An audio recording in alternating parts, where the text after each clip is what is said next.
All right, so I'm here to talk to you guys about my new baby, more specifically, the first 6 months of this pregnancy. All right, we're going to start with conception. Sitting in my classroom about 6 months ago, I'm just dreading, what am I going to teach these kids tomorrow?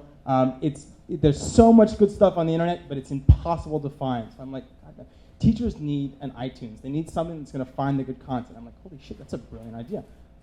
I'm going to be rich. I can do this. I need to get out there. I need to build this product. So like, wow, I'm going to make some money. So I get in touch with a developer in Montreal where I'm from, and it's like full stack agency. It's like, yeah, we can do this. All right, we can build the whole thing. Just let me get back to you in a few days with a bid, and we'll be able to build this thing out. So I'm like, all right, cool. This is actually gonna happen. Not so much. All right, that's the bid.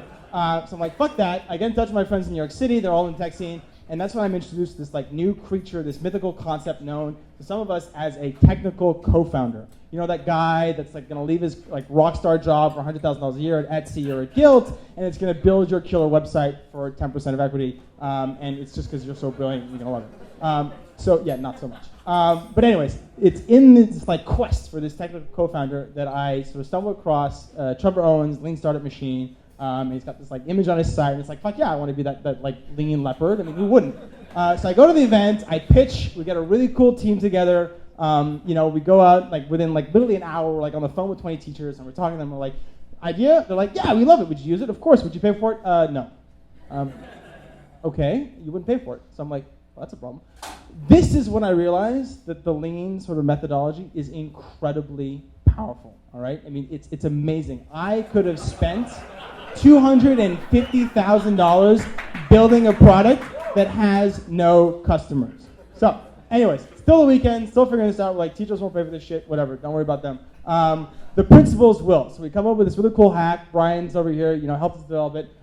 We get the teacher to give us the principal's email. If the principal gets bombarded, they'll buy the product. We're great. So we come up with this idea. The judges like it. It's good enough that we actually were able to, win the event, which is kind of cool.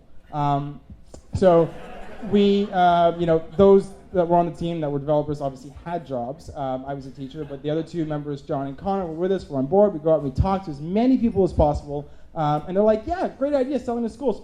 Awesome. You and what team of salespeople? Selling to schools is like enterprise sales on crack. All right? It's a year of doing nothing, begging them. Then you give your product away for another year, and then maybe at the end they're like, not so much. It's another guy doing the same thing. So if you want to do something in the space, get parents. Parents have money. So we're like, all right, we can get parents, we'll get them on board, they'll use the system to find the stuff that's going to support their kids in school. Connor and I are like, that's really awesome. John, who happens to be a parent, is like, yeah, one problem. Parents have no fucking idea what their kids are doing in school. All right? You ask your kid every single day, and they have no answer for you. So I'm like, that is a real problem, all right? So I come up with this like little nifty solution. We figure like, what if we get the teachers to actually tell the parents, this is what we did in school today. So a really simple solution, SMS-based. The teacher sends one text message, goes out to all the parents. Come up with like a Mechanical Turk. I'm using Google Voice and like Gmail, trying to do this thing myself. The whole thing is like a nightmare. But we proved that teachers want it. So what do we say? We're going to build this thing. One problem, no developer. It's all right? Best friend, Elance. $500 is what it costs us to get our MVP out there, right? $500. So we've got something going. Next step, we need teachers, right? This is me and John chasing after our first teacher. I swear to God. By the way, SnappSchool.com, send them our way if you know any. But we figured out the solution to get at least a decent flow of teachers on board. Now the problem is a bit different. It's like, how do we get every teacher to be involved and engaged, right? Some teachers, they procrastinate, they're not sure what's going on with the system, they spend time, whatever it is. So the solution for us isn't this messaging platform. We believe there's a fundamental problem in parent engagement. It shouldn't look like this, and sadly, it does just way too often. So that being said, we're on our way. I want to close on one note, and that's, Charlie O'Donnell made this really sort of cool talk at the Lean Startup Machine a couple weeks ago, and his comment was, starting a business sucks, right? In a lot of ways, it's just horrible. What's really cool, though, is you get to solve a problem.